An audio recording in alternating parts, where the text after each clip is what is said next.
ഉദ്ഘാടനം ചെയ്യും.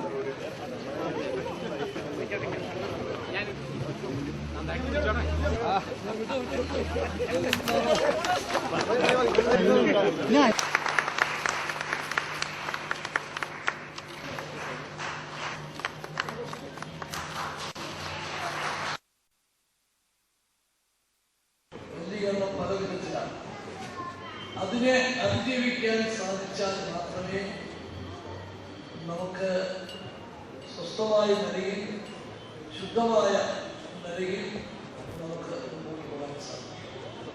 ഈ പരിപാടി ഞാൻ ഉദ്ഘാടനം ചെയ്യുന്നത് കൊണ്ടായിരിക്കാം ഇന്നലെ ഒരു വാർത്ത, ഞാൻ ഉപയോഗിക്കുന്ന കാറിലെ ഹോണ്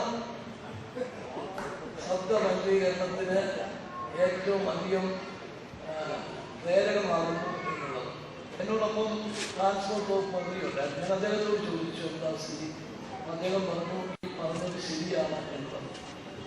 അപ്പോൾ ഞാൻ അവിടെ വെച്ച് തന്നെ പറഞ്ഞു അതിന് ഒരു മാറ്റം ഉണ്ടാക്കുന്നതിന് വേണ്ടിയിട്ടുള്ള എല്ലാ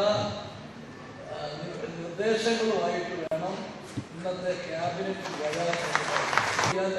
ആദ്യമായിട്ട് അത് സംബന്ധിച്ചിട്ടുള്ള നിർദ്ദേശമായിരിക്കും.